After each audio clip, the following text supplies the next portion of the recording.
Smoke lingered in the northern skies as news reached the Alaafin's court in Oyo-Ile, striking the ears of kings like thunderclaps. Afonja had declared Ilorin independent. To make matters worse, reports confirmed he had allowed the crafty Fulani clerics, led by Mallam Alimi, to gain influence over his people and decisions.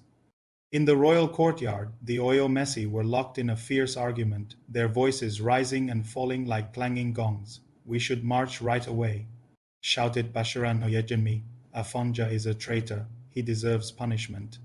"A kite doesn't instruct the sky when to fly, Otun," the senior elder replied quietly. "We need to act wisely, not just out of anger."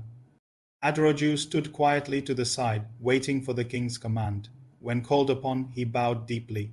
Alaafin Abiodun, dressed in a flowing indigo agbada and a crown adorned with coral beads, looked at him with weary eyes. "You've seen it with your own eyes," the king said. "Speak honestly. Are we headed for war?"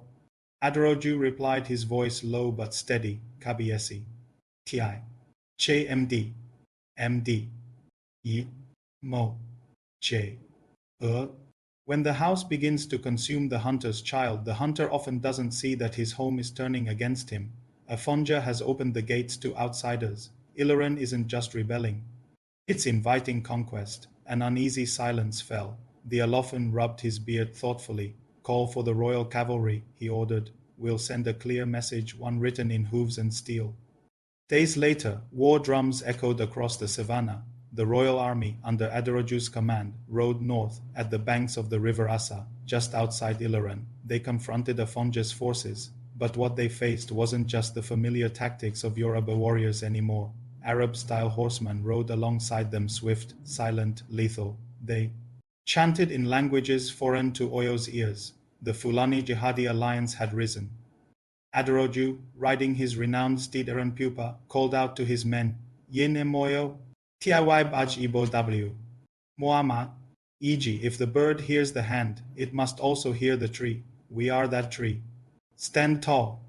The battle raged beneath a blood-red sky. Spears clashed, arrows whistled, and shouts rang across the plain. Aderoju led charge after charge, his sword cutting through the chaos like lightning. His second-in-command, Aindi, fell beside him, struck down by a Fulani lance. Hours later, the battlefield lay soaked in blood. Oyo had claimed victory, but at a significant cost. Afonja had escaped. His cleric ally, Mallam Alimi, had survived. And most alarmingly, Ilorin's people, once loyal to Oyo, had tasted rebellion and found it exhilarating. That night, as Aderoju tended to his wounds by the fire, an elderly warrior approached and sat silently beside him for a while. Then he finally spoke up. "T. A. T. The child we neglect to train will be the one to sell the family home." Aderoju's heart sank. He understood the elder's warning. Oyo had failed to guide its own.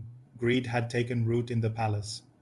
The seeds of destruction hadn't just come from Ilorin, they had been sown long ago within the empire's own walls.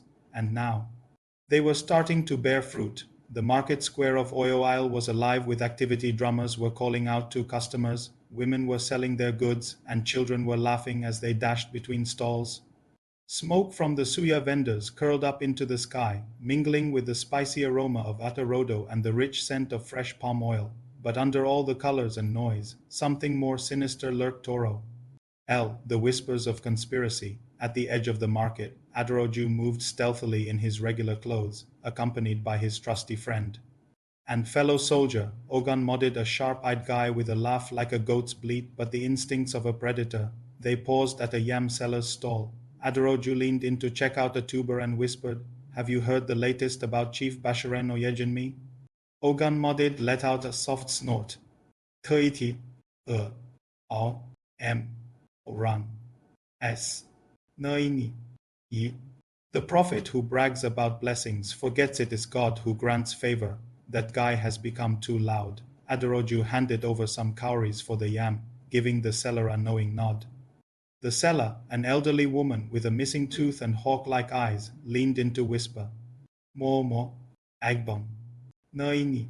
The bat and the palm wine pot were never meant to mix. Basharan is meeting with Afonja's men." Under cover of night, Aderoju stiffened, his heart racing. Later that evening, as twilight cast a golden and indigo glow over the city, he headed straight to the palace. The corridors were quiet, yet the air felt heavy with secrets. He wanted to speak to Alaafin, who now looked older and more fragile. Worry had etched itself into his features. Kabiesi, Aderoju knelt and bowed his head. There's rot in the yam pile. The king leaned forward, intrigued. Speak. Aderoju wasted no time. The Basharan has been holding secret meetings. He's courting Afonja's camp. I hear the whispers in the market, and I believe them. The king let out a deep sigh. Ni. Tuiti. A phi. Er. Tuwantun. Phi be. A. Yin. Ni one. Phi am he who we honored with silver, yet stabs with a knife, will only reveal himself from behind. Oyejimi was my ally, my protector in the early days. Ni. Why, it's ignorance that lets a thief slip away, Aderoju countered. Your enemies wear agbada, not armor. The king glanced out the palace window at the setting sun. Call the Oyo-Messi. We will talk tomorrow. But if Oyejimi dares to betray Oyo, he will be made an example. That night the palace was restless. Distant drums were beating softly. Thunder rumbled in the distance, and the winds howled as if the gods themselves were sending a warning to the land.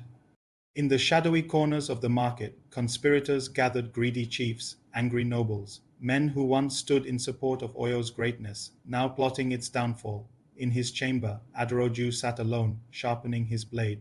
His heart felt heavy.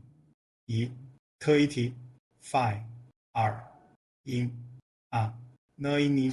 He who walks through darkness with his eyes open will not sleep in peace. He sensed what was on the horizon. Oyo's enemies weren't just outside the walls anymore. They were now feasting at the king's own table.